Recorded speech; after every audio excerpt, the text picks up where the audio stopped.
این مؤسسه تحصیلات میانه عمومی رقم 1 است. بین 77 مؤسسه‌های تعلیمی ناحیه واسه با شماره‌های خوانندگانش کلانترین میباشد. مؤسسه از دو بینای تعلیمی عبارت بوده سال 1971 برای 600 جای نشست بنیاد گردیده است. عین زمان بنا در 36 سیمخانه 3 مراتب زیاد از معیار 2400 نفر خوانندگان را به تحصیل فرا گرفته است. با وجود این کلکتیو 170 نفره آموزگاران کوشش دارند که نقشه تعلیمی را خوب اجرا نمایند.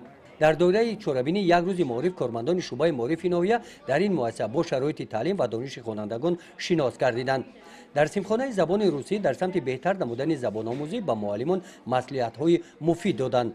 طور معین گردید برای انکشاف کودک در مکتب شرایط خوب مهیا کرده شده است. در این سیمخانه برای انکشاف تفکر کودکان طبق نقشه تعلیمی مشغولیت‌های جالب گذرانیده می‌شوند. اعضایان گروه کاری با طرز حجت‌نگاری اتحادیه متدی در این سفر شناس گردیدند.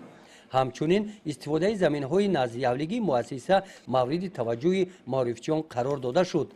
طبق اطلاع راهبر گروه معرفچیان برگزاری این چهاربینی مسئولیت آموزگاران و خوانندگان را در سمت رشد ساحه معارف بیشتر می‌نماید.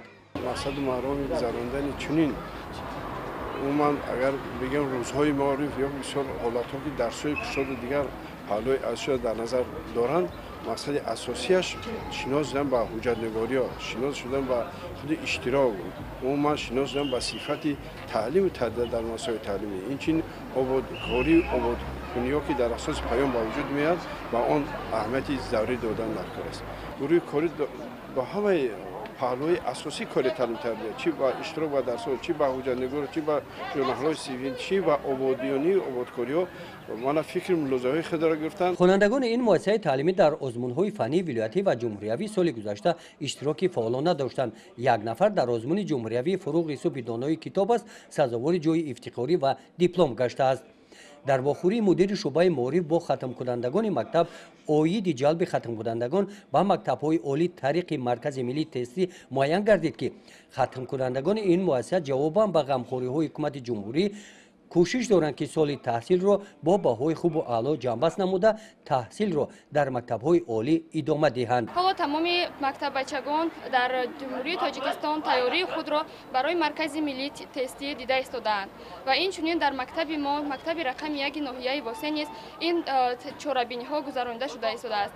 همه معلمان و این چنین کارکنان شعبه معارف ناحیه واسه آمده برای ما معلومات‌های کافی درباره مرکز ملی تستی را داده ایستادند و ما نیز از همه آنها آگاهی پیدا نمودیم و حالا هر یک خوانندگان برای امتحان‌های مرکز ملی تستی تیاری دیده اختصاص‌های خود را انتخاب کردند و همین طور برای این اختصاص‌هایمان ما حالا همه آن فن‌های در کاری را آموخته ایستاده‌ایم و تیاری جدی دیده ایستاده‌ایم. طبق نقشه چهاربینی یک روز معارف در دیگر مؤسسه‌های تحصیلات میانه عمومی ناحیه گذرانیده شده موفقیت و کمبودی‌ها آشکار می‌گردند. گزارش خواجه نظریف خدای نظر ظهوروف از ناحیه واسه برای برنامه اطلاعاتی نوید.